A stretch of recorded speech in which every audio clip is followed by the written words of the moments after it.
This Sunday.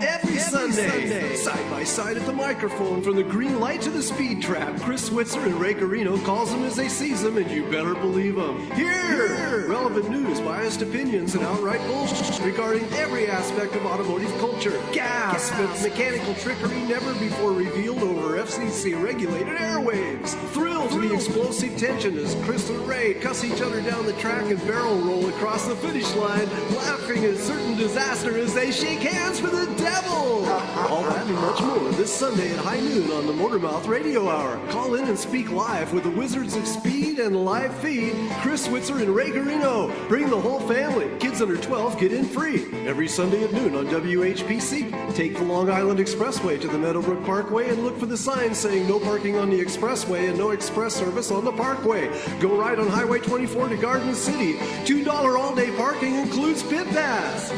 Sunday!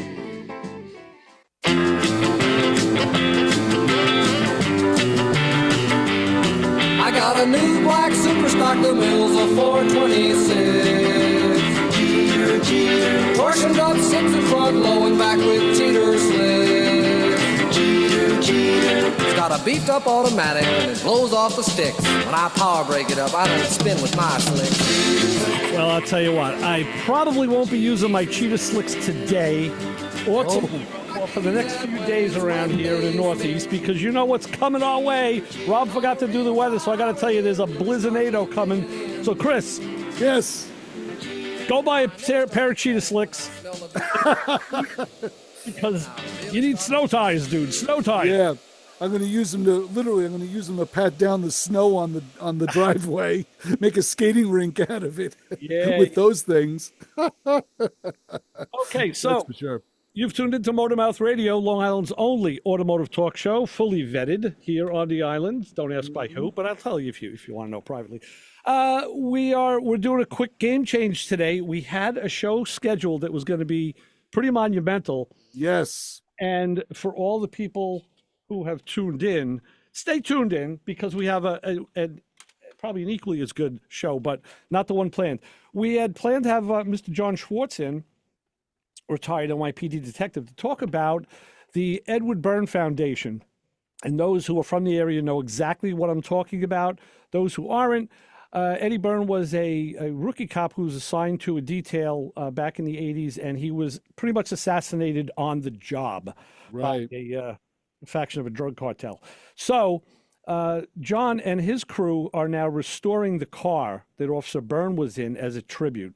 And it's a great it's a great thing to do. It's phenomenal. So we have a lot of friends in this area who are all in support of this. So John couldn't make it today. He last minute had to back out because he had a personal something came up he couldn't get out of. So he said, "Okay, listen, we'll just do it the following week." So stay tuned today to hear from our good friend Carl Anthony. Yeah, I can't tell you where he's from right now because I don't remember. He was formerly from Automoblog and then AVN News. Now he's got another new gig writing, and we'll have Carl on in just a few minutes with us to talk stuff. So definitely, he will bring us up to speed on where he is and what he's doing, and I'm always looking forward to that. And I always want to find out, since Carl probably got the snow before we did, or maybe not. I'm not sure. I don't think so. Carl's in the Detroit area, so I don't know if he has gotten a taste of this blizzard, or I think the blizzard probably materialized probably due east of where he is, like over Ohio, Pennsylvania, before it's coming across here to smack us in the forehead later on this afternoon. But yeah, it'll be good to chat with Carl once again. And you know, it's funny, you talk about the Edward Byrne police car. It was saved. Like, there were individuals that realized the significance of the car, and it just led it was good enough to be saved, but it led a horrible life. It did. It went from storage facility to storage facility, and Brooklyn Navy Yard where the building collapsed. There was a fire. John will go through all of that. Right. It just gave them more work to do, but they're doing it. So it was quite dramatic. Hey, so we're going to cover that next week, and you and I will sit back and listen to John. He's going to He's going Looking forward to it. It'll be his show. Mhm. So, and our law enforcement friends, of course, will be all listening and supporting too. So Right. today you can talk with us and Carl at 516-572-7440. Text us at. Oh, we're going to have a problem with the text because we have a new phone. Oh, good. Well, so, doesn't get texts. so no, we're not going to get texts today because Really? I can't seem to log into the account. Oh, good. All right. So listen, follow us on social media, Motormouth Radio on Facebook, Yo Faccia Brutta Book, and on X, and it's real_Motormouth Radio on Instagram. Video, of course, YouTube, where this show will go later on this afternoon, Motormouth Radio or Motormouth Video. You can watch the show later on. So I want to tell you something. I was at the shop again yesterday, helping a friend out with his van, but I had my FJ in last week, and I was, everybody, all the people who listen know, all my friends, they all know how nuts I am about tire pressure checking and Really? Brake fluid is another one. Go on. But I'll tell you something. I added something else to the repertoire that I think should be done. What? And I noticed when I was working on this same friend, my friend Bobby from the Olds Club, when I had his van in about a month or so ago. Don't tell me. Change your socks. No, we were doing just a big check over because he bought the thing used and he wanted to just know state of health. Check your nose hair. So I do that all the time anyway. I found out one of the things that I did for a customer or somebody whose car I'm working on was I'll go around and I will measure the brake pad thickness and I'll write it down, and I'll measure the tire tread depth and write it down. Wow, you have truly gone insane, sir. It's not a big deal. I mean, you have a set of brake pad gauges that are it's like a feeler gauge set, and they're color coded. You could do it with the wheel on the car in most cases. Usually with the wheel off the car, I take my thumb and my index finger and I go, yeah, that's good. That's about 1/4 of an inch. Okay. But the thing is... and then I'm done. Don't have to buy any tools. The thing is, when you're talking to either a customer or somebody whose car you're working on, you want to give them a number and you want to tell them, you know what? Okay, your brake pads are at 4 millimeters. The spec, which you can look up, is typically between 1.5 and 2 millimeters. So you got like double the minimum life. Start thinking about it maybe in the next, people always want to say, how many miles do I have? Or translation, you can go, yeah, your brakes are good. You got about $2,000 left on them. That's kind of like because people will ask me, okay, how many more miles can I get out of these brakes? And then I have to say, well, look, I don't know how many miles it took you to get to this point. So I have no idea. I don't know that pad composition. I don't know how you drive, but keep in mind, so. And your answer to that question could be, hey, I don't have a crystal ball, buddy. True. And also, the gauges, you can get them at Harbor Freight. Tool guys sell them, but you can get a nice set, powder coated at Harbor Freight. By the way, this is why I don't own a shop, but go ahead. Listen, do this at home too. As far as the tire tread depth, there's the old mechanical kind of sliding gauge. And then I actually bought one from a bicycle store that had it's a digital one. So it gives you the digital reading. Very nice. So you can text it to your friends. Hey, here's my tread depth. You could. I put my finger in there. The index finger again. You put them in the, it's deep. Take a quick call. Say hi, caller. You're on with the Motor Mouth. Hey, Ray. Hey, Chris. Yeah, John. Is everybody ready for Snowmageddon? Nope. Yes. What's up with you? What are you doing today? Changing the oil in one of my snow blowers. Oh, good. Good for you. Yeah, That's awesome, John. good and bad. Why? Like you, I think it's a carburetor issue. I keep getting oil leaking out of it. And I've drained the oil once, and when it overflowed a second time, and I got a leak underneath it, I go, yeah, the oil's not growing. Do you have any idea where it's leaking out of? Yes. Where? The oil fill. The oil fill? Yeah. What? It's a Honda. It's got the fill stick at the bottom of it. What's leaking out of that location? So for all you boys and girls on the phone, if your oil keeps overflowing, it's not expanding. No. It's probably a gas leak through the carburetor. Well, do you detect an odor of gas in the oil? I don't know. I haven't taken it out yet. Well, you got to try that before you say you got to. Right. The other thing I'm thinking is you could have, it could be crankcase pressure. Maybe it's just a bad O-ring on the stick, or maybe you have too much oil in there. I mean, so from Mick Jagger and the boys. You should only have maybe a couple pints of oil in that engine. Turn off the alarm at all. Yeah. No, it's so minimal. The only way that the oil could overflow, even if the O-ring was no good, it's way above the oil level. So if it was it's rising. Well, listen, take a little bit of that oil out, put it in a metal dish or a parch tray, and see if you can light it on fire. And you know what? If it lights on fire, it's got gas in it. I mean, oil and water, oil and gas will separate too. So you can put it in a little glass container, just let it sit for a day, and see if it separates. Oh yeah, no doubt. But at this point, with what's coming, I just want it to be ready to rock and roll. And the only reason I say that I think it's the gas bypassing through the carburetor, I never turn the fuel off in it. Okay. The fuel cutoff. Yeah. Oh, okay. I always leave the bowl of the carburetor wet with stable in it. Yeah. And I do that even when I store it. But this year, I did an oil change before the season started. Uh-huh. And it continues to overflow oil. And well, let me ask you this: do you see the gas level depreciating? I think I didn't check it. Okay, you gotta do that. Otherwise, you may be blowing snow and see the black snow coming out with the oil in the snow. Yeah, without a doubt. But the gas was definitely higher than what was in it when I checked it. Because yesterday I looked and I went, here's the oil again. Okay, well, gas doesn't evaporate in a day. I mean, over time it will evaporate. But yeah, I would say take some of the oil out, put it in a clear glass, see if it separates. You can, if you feel like it, try to light it on fire. You don't have to do that if you're not comfortable with it. And then you could also stick the gas like with a paint stirrer and make a mark and see if you're losing it. But you should smell it. You should definitely smell the gas in the oil if it's that bad, without a doubt. But John, does the snowblower run?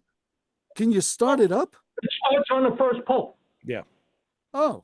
I just ran it to get the oil warm before I changed it. Right. Yeah. Yeah, because that's gonna evaporate the gas right then and there. Once you run it, your gas is gonna be. You're good till you're no good until something in the crank ignites and it goes. John, you just described this show, John. Yeah. You're good until you know good, and then you're stuck in the crank. That's right. Yep. All right, so John, listen, keep us informed on what's going on. We're curious to see how you make out, and I'm not draining it and putting a match to it. I'm gonna go new school with the oil sucker, and just put fresh oil and turn the fuel valve off, and see if the problem. Just take some of it and put it in some kind of a glass vial, and just see if it separates. See if you'll see it within a few hours. Give it a day. You'll definitely see it. Oh, without a doubt. But it's a pain in the ass to do that, and it makes a hell of a mess in the machine. I'm gonna suck it out with one of the oil sucker outers. Yeah, like I do brake fluid. You suck it out of that and you put it into a glass vial. But I got a 5 liter. So and it's probably got a liter of it old oil from something else, and it's going to get added to that. No, you need something. You need a clean container. All right, listen. Let us know what's going on. We got our guests coming in, so we want to get on. I knew that, but I just figured, hey, hope you guys survive the snowstorm. We will. Thanks. Thanks. You too, John. Okay. Bye. All right. So look, use your oil sucker outer well. Yeah. All right. So as advertised, we now have the man in the clouds, the newest geek in charge. Mr. Carl Anthony is back in the house with the motor mounts. Carl, how you doing, my friend? Hey, good to talk to you guys again. It was right before the first of the year, so happy New Year to both of you. Yes, And same here. Ray, Chris, I like how we've kept with what the tradition for the last 10 years, which is whenever I'm a guest on this show, Ray texts me on Saturday afternoon, Saturday night, Right. and And what did Ray I is, ask? yep. And Ray's Yep. like, "Hey, I know it's last minute, but are you available?" You know. No, no, no. That's not what I said. I said What did something more witty. I know I did. Actually, I said to you, wait a minute, let Yeah. me go through here. But you know, I Carl, asked you if it was too early Oh, if you you were did available ask for me the that. show. You did. You did. It was like it was earlier in the afternoon. Well, I we tell you gave you what, plenty of time this time. if you ask me to be on this show on a Sunday, on a Thursday or a Friday, I'll know that something is Yeah, really up. it was actually 3:40. I had gotten home from the That's shop. early. I got home from the shop and I was a little tired because we were doing some stuff outside and kicking stuff around. I said, you know what, before I fall asleep, I better text Carl now instead of doing it at 6. And that's why you got it at 3:40. So yeah, thank you for coming on. We appreciate it. We always like to have you around. Yes, And Yeah. Carl. You know it's always a pleasure. We always enjoy your company, even even when Ray does it last minute. And the funny thing is, Ray. Whenever Ray tells me this, he always has a little bit. He always feels a little badly bad. It's like, oh, I texted Carl too early. But then it's like, hey, he said yes. Hey, It's like, all right, we got a great show. and here's the thing, I just wait around on Saturdays, just twiddling my thumbs, just like I wonder what I'm gonna hear from Ray, so I mean, I'm available, fellas, and I gotta say, listening to you guys talk before, I was like that as a service advisor, those old school visuals when you go out to a customer and you're like, here's what 3 millimeters looks like on a brake pad. right. You actually, and it was nice. I was a Cadillac service advisor. So GM gave us, sort of like visual kind of cues, so you could actually take like for lack of a better word, like a dummy brake pad that was broken out into sections. And like the first quarter of it was like, here's the thickness of a brand new one. And then to the far right was like when it's down to like 2 mil. Mhm. And those visual things are really nice. And Ray, to your point, we would get people that would call the dealership and they would say, well, I'm at 40,000 miles. When do you think when do you think the alternator would go bad? And we're like, honestly, we have no idea. You can never really tell when something breaks. It's just, Sure. like you have preventative maintenance that's in the owner's manual and there's stuff you can do, but like an electric window going weird or something like that, you can't predict that stuff. But I'm with you, Ray. Those visuals are super helpful for customers. The other thing I do, years ago, I had gotten from one of the brake companies I was dealing with litmus paper Yeah. strips to show people in litmus form because people test their pools and whatever or fish tanks. Yep. So now you can see the composition of your brake fluid. But now I have something even better. Our friend Gerard, formerly of Rolling Thunder Cycles, now currently retired, had given me it's a pen. It's a black plastic pen. It's got Yep. 2 probes on the end. You stick it in brake fluid, you push the button, and it gives you an LED scale: green, green, green, yellow, yellow, red, Yep. red. And those LEDs relate to the amount of moisture in the brake fluid. It's written right at it. So again, I showed the fellow yesterday, my friend Bob. I said, here, stuck it in the master cylinder, hit the button. I said, okay, Yep. you got 2 solid green. The third one will toggle between green and yellow, depending where I put it. That's like between Right. 2 and 3% moisture. You're still in the safe zone. What, Chris? No, this is all well and good. I'm appreciating your incredibly technical view on this. But when you pop a master cylinder cover and you see black brake fluid, which is 90%, 99% of most cars on the road, frighteningly enough, you Right. go, that's bad. Okay, so let me give you the Wait, alternative. let me put my finger in it and go, All right. yeah, that's bad. Like I said, I just had Bob's van in the shop about a month ago, and one of the things I did, because it was a new to him vehicle and saw the black brake fluid, was I flushed the brake fluid. Yeah. Right. I Yep. did it and new Yeah. fluid. So now, a month later, I open the master cylinder. What do I see? Black. And he's Right. like, wow, we just did this, didn't we? I'm like, yeah, but that doesn't mean there's stuff in the ABS system. Right, stuff right. like that. So now I want to use a new pressure bleeder. I was going to do a pressure bleed on it, but Bob hadn't gotten the brake fluid. So I said, okay, I'm surprised it's that dark so soon, but let me check it. And I got the pen out and checked. It said, yeah, you're between 2 and 3% moisture. That's acceptable. I said, you know what? Next time when we get he'd got the wrong part, so he couldn't do the job I was going to do. Right. So when we bring it in next time, I'll do a full pressurized brake flush again, and we'll, it's cheap insurance. Oh, by the way, disclaimer: just don't put your finger in the brake fluid and put it in your mouth. I do that all the time because I. No, let's get a disclaimer every once in a while. Yep. The views and opinions doubt. of Loudmouth Radio, not necessarily the views and opinions of this radio station. Right. That's so, Carl, talking about putting your finger in brake fluid and testing it. I hear you. The word has it there was a bird came over said you got a new gig these days. Yeah. Ooh, tell us. What are we doing now? So been doing some moving and shaking in the automotive industry, as you fellas know, and Nice. as the Long Island car culture knows, with Automoblog for many wonderful years. Right. Moved on, was with AVL for a time here. That contract ended, and now I'm with a website called How to Geek, which is a technology Nice. website. I gotta write that down. And so How to Geek it's been around a long time, been around about 2 decades or so. They have strong presence in technology sort of verticals, let's call them. So PC hardware, operating systems, software, mobile, new tech, streaming. It's a proper technology website.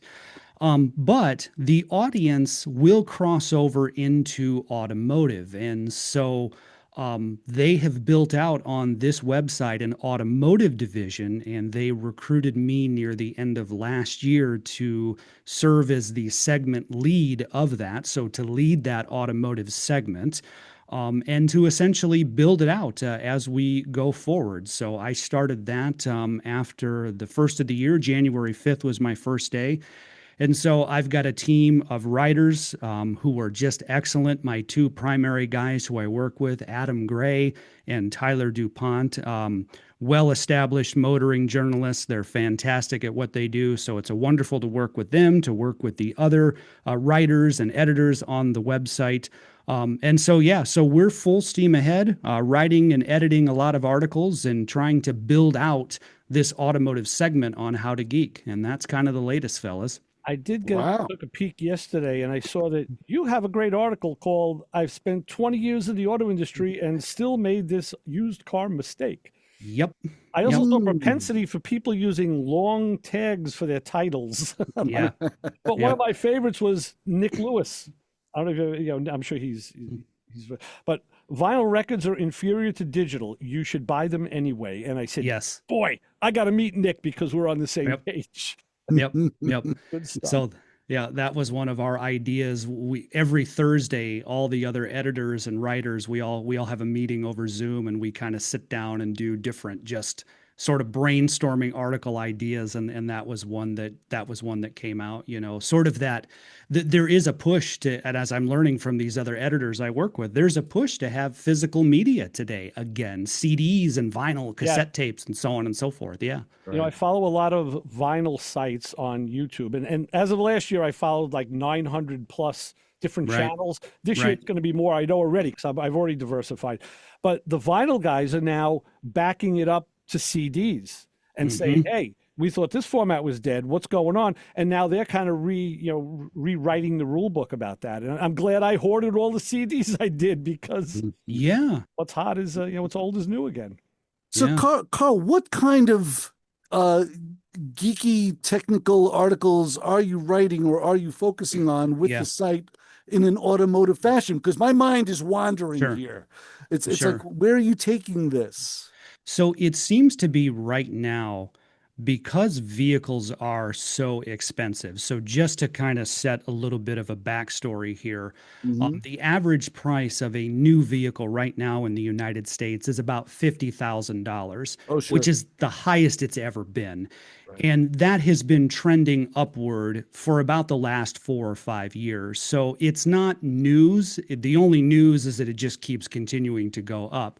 Yeah. So with that regard, you have a large swath of the population that is saying, how do I get if I have to buy a vehicle, how do I get the best bang for my buck? I want to maybe have a luxury or a premium vehicle or something that's nice, but I don't want to spend an arm and a leg. How do I do that? Or I'm in the market for something used, a sedan, an SUV, whatever it may be, but I want to make sure I get the right one. Like, what's the reliability like of this model? Are there certain model years I should watch out for? That's kind of what we're focused on. And sort of our pillars right now, we've just abbreviated them amongst ourselves. We call them LVR, which is essentially luxury, value, and reliability. So a lot of our content is hitting on those points.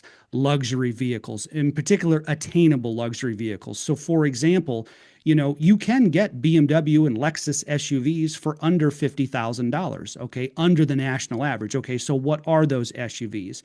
And then would they be worth your time? Should you buy used? Should you buy new? That's the value piece.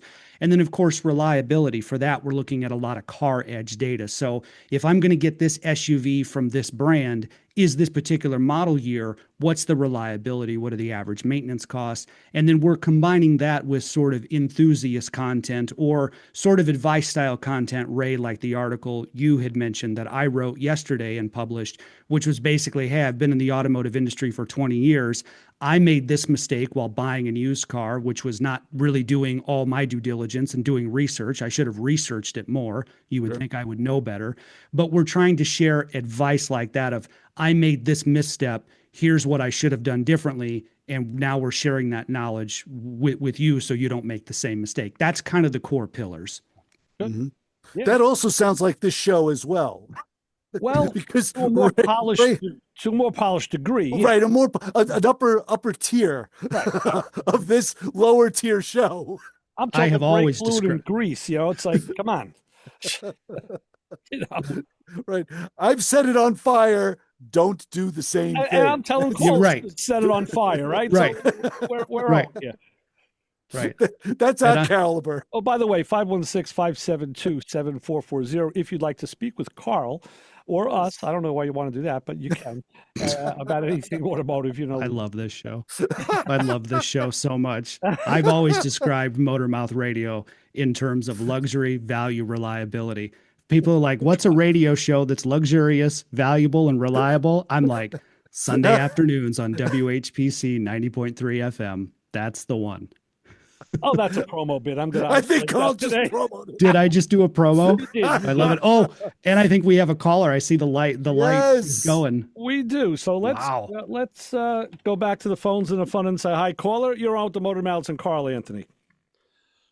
Yeah, hi. My name is Frank. I'm calling from Island Park area. Hey, Frank. How are you? Hey, Frank. I have a comment to make.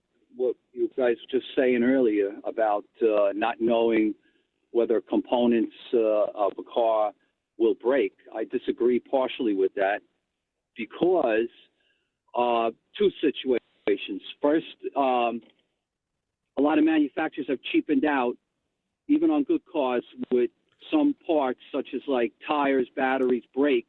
Mm-hmm. They know that those things are going to fail like within 40,000 miles. They know it.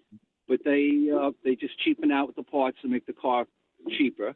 Frank, I'll go you one better, man. Transmission parts and cooling system components. We could go on, yeah. So they know. And then there's the ones that were made aware of a component problem, but they've intentionally ignored it, tried to hide it. And I'll give you an example, Subaru. Mm-hmm. I was looking at Subaru's a Subaru vehicle about 4 or 5 years ago, and I did research, and I found out that there was a major problems with certain years where oil was leaking from the, I don't know what you call it, the shaft, the camshaft or the piston shaft. Okay. They knew it. They knew that was a vulnerability, and actually I went online, I read about it, there were forums, and it took a lot of public pressure for them to acknowledge that, and then they had to do these fixes. Yeah. So they do know. Yeah. They do know that these things will fail within certain time periods. Right. Yeah, we've had Pat from Dial Transmissions on the show. You got a radio that you could turn down, Frank? So I'm hearing myself. Okay. And then if you want to re-listen to the show, you can either go on YouTube or the show will be on Spreaker later on and iHeartRadio. You can listen to it there at WHPC. So when Pat was on, I remember he brought a bunch of transmission parts, drum. Yeah, I remember this. Right. This is going back a number of years and said they've continually lightened this part to the point of now it just fails. We used to be able to reuse the drum. Now we cannot. It has to be. And the insurance companies are saying, hey, that was a part that never failed. Why do we got to pay you for that? And then the fight starts back and forth because the manufacturers, lightened it. I go through that with the Cruise. I went through it just recently with more cooling system parts on the Ecotech. They just fail. And they know it. The car's out of warranty. So, and Frank, you bring up a good point. The one that comes to mind here in the Detroit area, in fact, the Detroit Free Press actually did a long investigation on it about 6 or 7 years ago, was the dual clutch transmission in the Ford Focus. And the Detroit Free Press uncovered a bunch of information that Ford knew about that. And, any engineers who spoke up they were afraid to speak up basically. So, I mean, what you're saying holds truth. Sure. Transmission in the Ford Focus. And Frank, you still there? Uncovered a bunch of information that Ford. I can hear I think we I'm, lost Frank, but I hear the radio. Yeah, we lost Frank, but we have ourselves. All right, listen, that took us right to the bottom of the hour. So let's do our break. Let me tell you that, I'll start with the WHPC weather, which is powered by Pantano's Gourmet, locations in Hewlett and Uniondale. Yeah, we're in for a giant snowstorm. God knows how much it's going to be. It's going to be a lot. Periods of snow, temperatures in the mid-30s. It's a little rainy now. Brian had reported from Maryland that Macroman is having wetness down there, so nothing's sticking yet. We haven't seen the snow yet out the weather window. I don't see it. Nope. Tonight, blizzard warning. Actually, the county had said stay off the roads. They made it like a mandate. Stay off the roads or you'll be, crushed. Yeah, they're not going to come and get you. Let's put it that Blizzard way. warnings in effect. Snow heavy at times. Gusty winds, they set up to maybe 50 miles an hour. Low at 29. Tomorrow, same thing, blizzard conditions. We're in for a tough one, so hunker down and have fun in the house.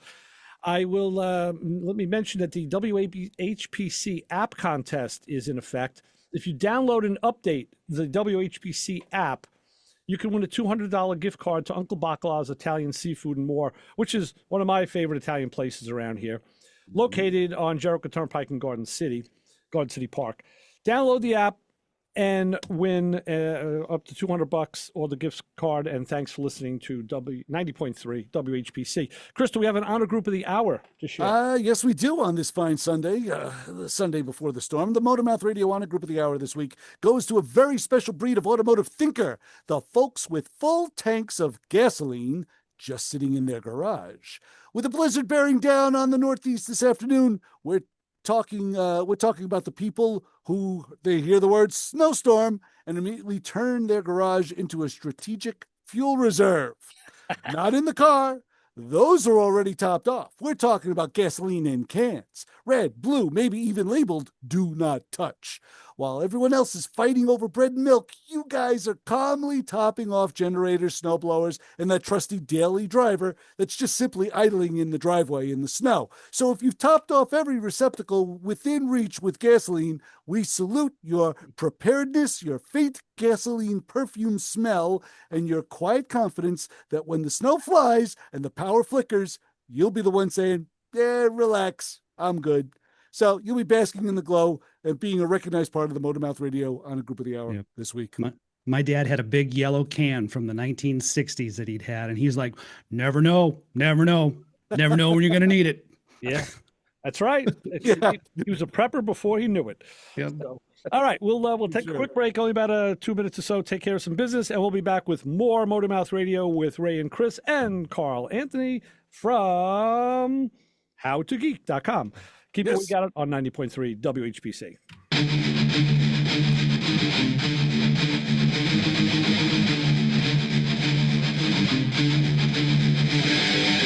Shut up, sit down, you fool. Welcome to school. You've got an empty mind, now fill it up.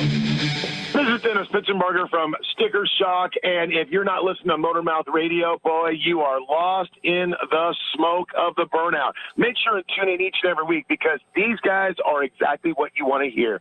Real car guys, real talk, every single weekend.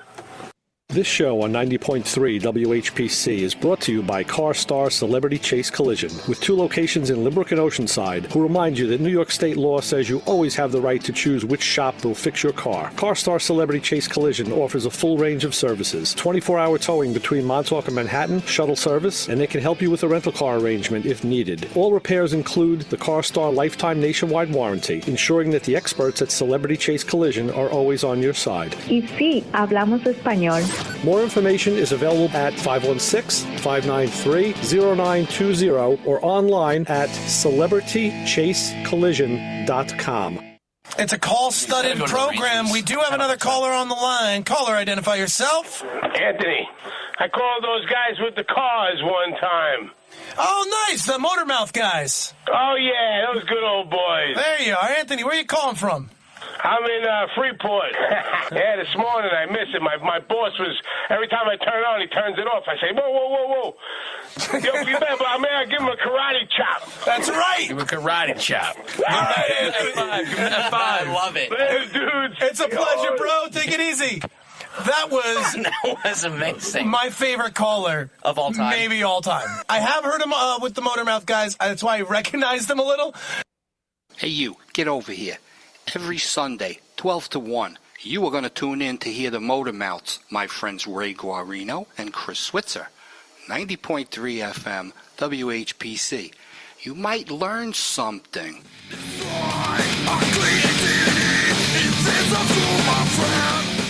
I just learned something. Carl, we need to redo your promo. We have a promo for you here, but it's an Audible blog promo, so we'll have to re-record, and you know how we do it. We can do it live on the air, or you can do something and send it to me. Whatever you want to do, it's up to you, brother. All right, let's do. I'll send you something. Okay. Fair enough. Yeah, I'll send you something. The heavy metal music you had on before. Wow, I didn't know this show was going to be a bad influence on me today. Heavy metal.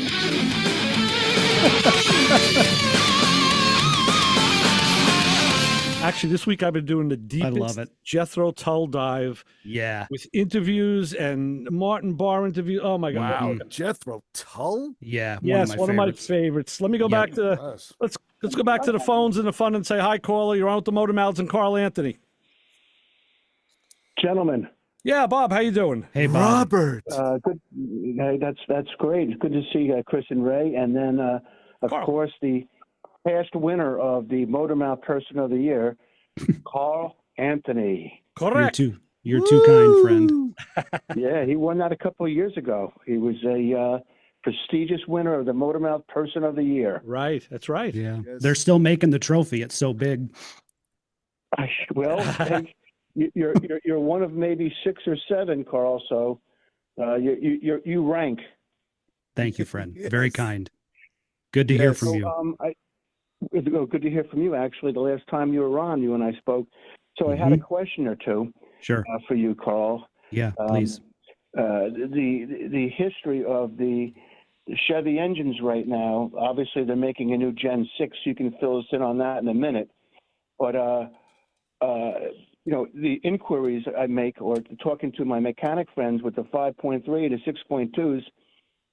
How did GM fail like this? How could they possibly have had this fiasco for 5 years? So it's a really good question. Great question. Yeah.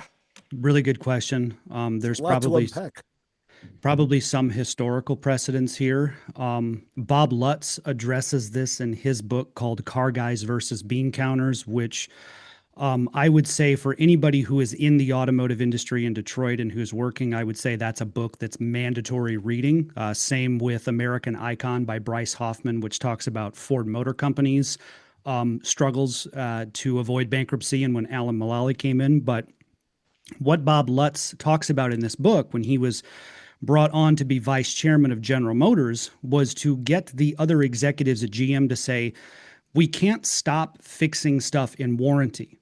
So these problems that are manifesting themselves now 3, 4, 5 years down the road that are mechanical problems or they're cosmetic defects with the exterior. I get that it is less expensive to just let them go and then, fix them in warranty. Bob Lutz is like, I understand. He talks about this in Car Guys versus Bean Counters. I understand why that makes sense. However, what happens is that you get the GM customers today, then 3, 4 years down the road when they're ready to trade, they're upset. They're furious because they've spent more time in the dealership getting their car work done under warranty than driving it. And so it pushes them into brands that have higher reliability.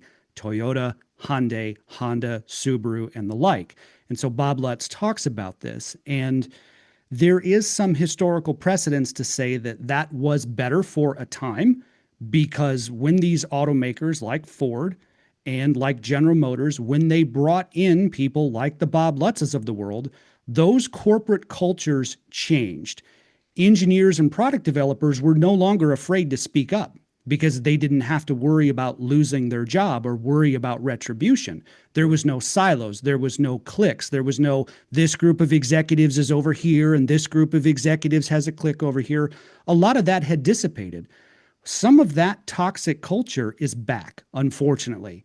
And when you have that sort of toxic culture, it can lead, it can reciprocate, it can ripple effect throughout the organization and lead to some of the problems that you're seeing now. So that's kind of a roundabout way, a historical way, maybe a little bit different answer to the question. But I think some of that comes from the actual culture of the manufacturer themselves. And there's some historical precedents in both of those books, American Icon about Ford and Car Guys versus Bean Counters about General Motors, that leads you to say, why is this engine, why is this vehicle having all of these problems? You can trace it back to what's written in some of those books. You had mentioned that the families that buy these products, and I had inquired about a 6.2 at one time for a Chevy. Right. It was something that would last me for a while. And then my inquiries on the 6.2 as opposed to the 5.3. Right. And then the 5.3 had problems. So I'm a poster person of postponing, with a line of people in front of me and back of me, postponing of buying a new Suburban or Tahoe. Right. I don't want to go in deep on a bad 6.2. Sure. It's kind of hard. It's almost like offensive that such failures, and then they go from oil weight to oil weight, and they're pointing from north to south on all these different issues, and it's not been solved. Right. Right. I think it's pushed more people to lease than buy. Sure. Absolutely. It has. Yeah. Sure has. Because you stay under factory warranty. Why I don't. Yeah, I never thought of that because I don't lease. Yeah, no, neither do I. But I know a lot of people who do, and I hear their reasons. And it used to be, I like a new car every 4 years. No, now they're saying like I want to get out of it before it hits that. I just watched the video of a guy on YouTube, and he talked about the bathtub effect of car ownership. Yes. Right, and he said in the beginning, that's when the car is the most expensive because you had to purchase it. So you're at the top, and then in that one leg of the bathtub, nothing breaks. It's under warranty. Everything is fine. Usually, you have great time. Then when you get to that bottom, that's like kind of the salad days where, you're doing maybe oil changes and just tires, maybe some brakes, whatever, normal maintenance, but still the car is in its heyday. Then his thought was at 150,000 miles or more. That's when you go up that next leg, and that's when the car gets more monumentally expensive to repair and keep, and you have to decide, do I want to keep putting money into a car where parts are failing regularly? I know what I have, but I'm always repairing it, or do I now get out of it? And he said that the bathtub effect has widened and shortened over the years, depending on the types of cars that are out there. It's kind of a movable scale, and he was right on the nose. I thought the guy was. No, you're absolutely right. And when you talk about engine failure, Bob, a lot of times now with the newer cars, they're using 0 W20 oil, which is the consistency of water, if you ask me personally. 0.16, and now I've got a 0.8. And you have, and you have very little room for error here. Like once that oil is done, it's done, and the engine will instantly start to wear and literally grenade itself. It'll break down. And truthfully, a lot of that was based in variable valve timing and those very, very small passages. That's why they needed that thinner oil. Right. And actually, Lake Speed has done a couple of videos like that. We want to get Lake back and talk about that again because he is a true tribologist. And I wonder if some of that, because with GM, you have those two systems, especially in the 5.3, the AFM, active fuel management, which then became the DFM system, dynamic fuel management system. And I know that is, and it depends on which Chevy owners you ask, where it's like, oh, it's amazing. I save fuel economy. It's great.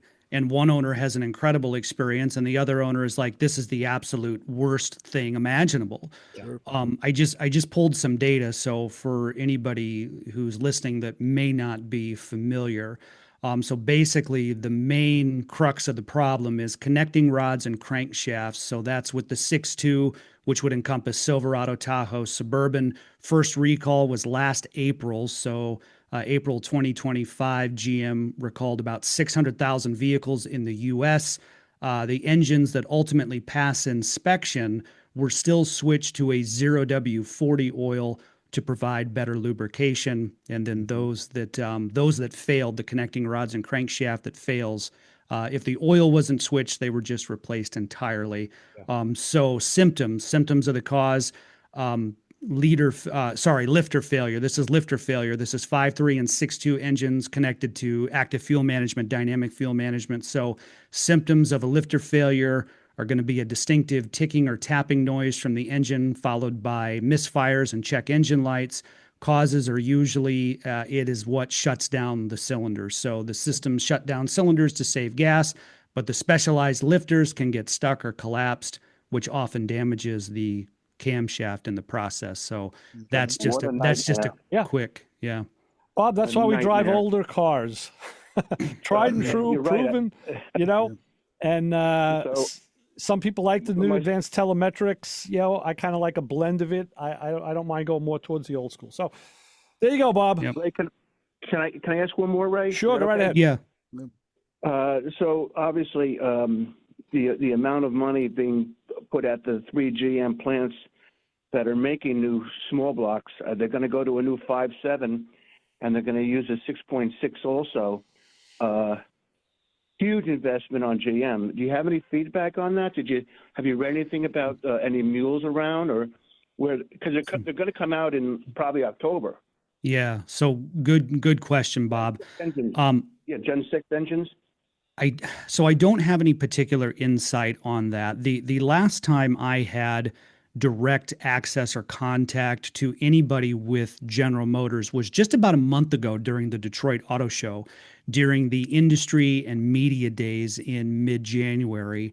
And most of the GM brass wanted to talk about actually electric vehicles. So basically they said in so many words, we're still committed to electrified vehicles. And that was the bulk of what they talked about and essentially what they wanted to talk about. So it was basically, yes, we're still building internal combustion engines, but, we're still focused on electric vehicles. Other automakers may be backing out, but we're not. At least now, what they would have told another journalist or media person, I don't know, but in the part that I was privy to, they spent most of the time on electric vehicles. So unfortunately, I don't have a ton of insight for you, friend. Well, you should have told them, listen, I want you guys to come over here and just sit in this new electrified chair I have just to try it out. And we'll continue the conversation, see how anxious they were then. Yeah. Anyway, how's that, Bob? Thanks. Great. Thanks for answering the questions. Carl, congratulations on your new endeavor. Thanks, Chris Bob. and Ray, have a great day. Thanks, Bob. Yep. Take care, friend. Always Talk to you soon. All right. Bye-bye. That was good old Bob. So, again, you can get in touch, talk with Carl, 516-572-7440, or check us on YouTube later on, Motormouth Video, Motormouth Radio, or on Spreaker, iHeart, TuneIn, Odyssey, WHPC app. Ask Alexa to play WHPC, and you'll find this link. So it's funny. I've been hearing more and more about pickup trucks that are in the, what would you say, mid 90s to the mid 2000s, that collectors and regular individuals are snapping up. Oh yeah, that's why I'm watching that one down in Charlotte by my daughter's house. I'm like, if you see that thing even move, if you see a for sale sign near it, I said, you let me know. I'm going to come down and buy it. Yeah, my Cheyenne has got a 305. It's got 198,000 miles on it, and it runs like a Swiss watch. It literally and I don't mind the high mileage on it because it runs so well. As I'm knocking on wood now, my crystal ball is cracked. We're gonna knock on wood again and go to the phones and say, "Hi, Carl. You're on with the Motor Mouths and Carl." Ray, Chris, Carl, Billy G. How What's are up, Billy? you? Billy Velvet. Hey, good to hear from you, buddy.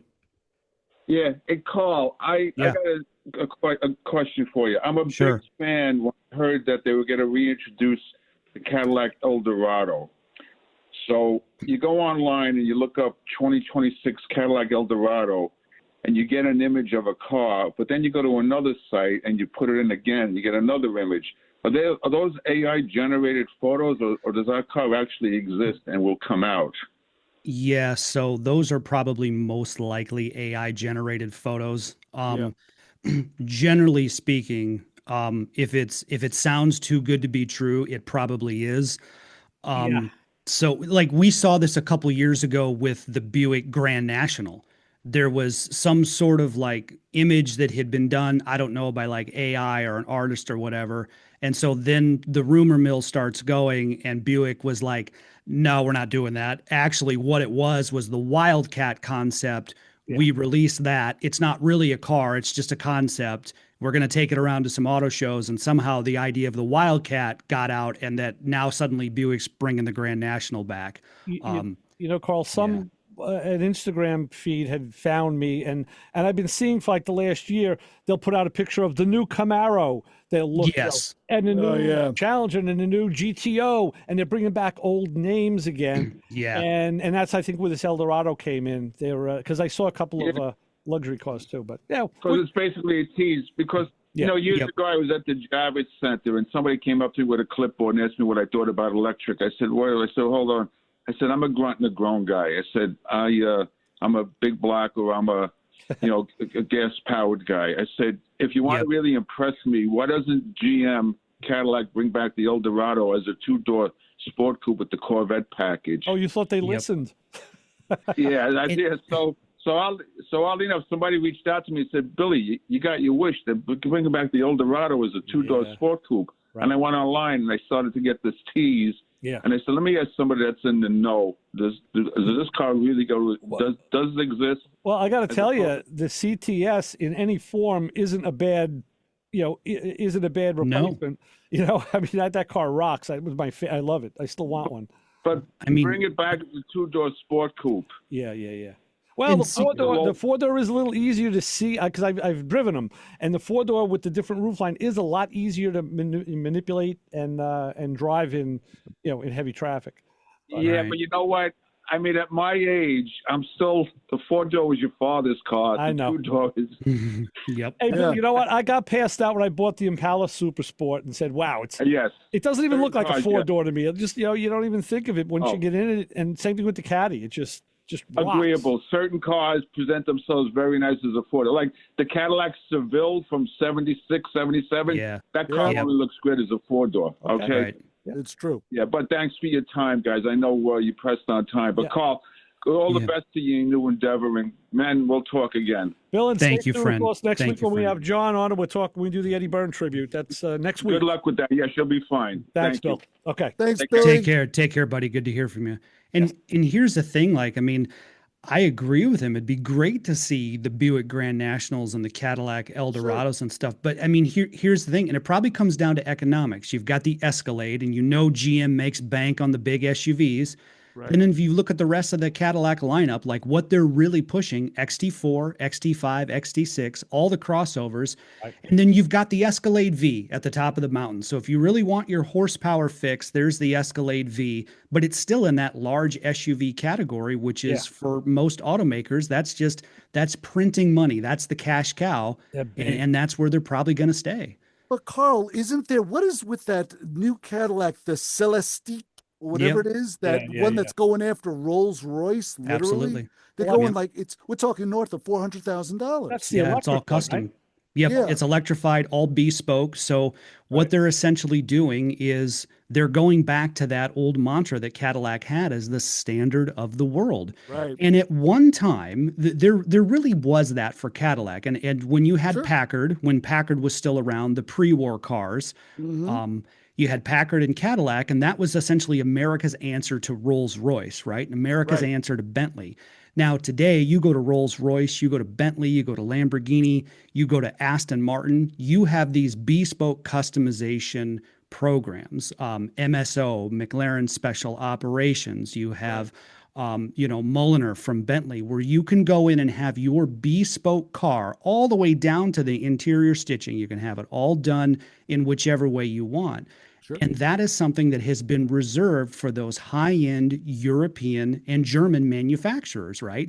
And I think Cadillac is really going after that to say, look, if you want a high-end, ultra-luxury with a bespoke experience, here's your car. The American manufacturers can do it too, and this is our standard of a return to the standard of the world. Guys, let's squeeze in one more, and we say, caller, you're on with the Motor Mouths and Carl. Hey, Carl. Hey, Chris and Ray. What's up, Cliff? Cliff. Hey, Cliff. And also great to hear a Billy Velvet call. Always. That was a good one. All right, you got about 2 minutes, Cliff. We're at the wire. So, does anybody know what happened to that Cadillac that was, remember in the series Entourage? I think it was like a concept car. It was like a. no. Ooh, that's a good question. I don't know. With all the crazy stuff you find on the web, Cliff, I'm surprised you're not telling us. I don't know what it was. It was Chris, like, I have no idea what it was Cliff like a finds. convertible. Like it reminded me of like the reminded me of like the Rolls Royce convertible. I'll look it up and text it over to you, Ray. All right. I just didn't know if you guys knew what that car was. No. You know what? Just to keep in the flavor, do it like at 11 o'clock tonight, so I know it's from you. Yeah. Okay. All right. Good show. Thanks, Cliff. Bye-bye. So long. Hey, take care, Cliff. I've never even seen that show, so I'm out on that one. Yeah. Cadillac has been doing a lot of in the last 10 years or so, doing a lot of concept cars and which I'm finding very intriguing. Nice. And I thought that those concept cars, the result would be this high dollar Celestique or whatever it is, this 4-door electric Mayhem, whatever. Well, I saw it at the Detroit Auto Show. It's cool looking. I mean, there's no doubt about it. I mean, it's cool. Celestique aside, we're going to get bit by the clock. Carl, so we have enough time to do it. Throw out your information. Tell people where they can find you and what you're doing. And, so they know. Yeah, absolutely. So again, guys, always a pleasure. So you can find our work. So howtogeek.com. And then there's a sidebar up on the site. You can see the different verticals. You'll see automotive listed there. So howtogeek.com. Sidebar there on the homepage, go down to automotive. If you're into the future vehicle technology side, which would be autonomous cars, electric cars, software-defined vehicles, I do host a podcast, AutoVision News Radio. You can find that on all major podcast platforms, Spotify, Apple, and the like. You can just search AutoVision News Radio or AV Radio. I'm also on LinkedIn as well, so I'm happy to connect with you at any time. And always a pleasure, Chris, Ray, to be back on the show. Thanks, Carl. And this will be, said, YouTube. Check us out later on Motor Mouth Radio, Motor Mouth Video. Chris, what do I tell the people waiting for me out that don't have snow shovels or snow brushes today? Don't follow us home and check out howtogeek.com. You got it. All right, guys. Thank you very much, Carl. We'll talk to you soon. And for Chris and Carl, Ray Guarino saying Motor Mouth Radio. We'll be back next week with John Schwartz and the Eddie Byrne Tribute on 90.3 WHPC. See ya. See you, bye.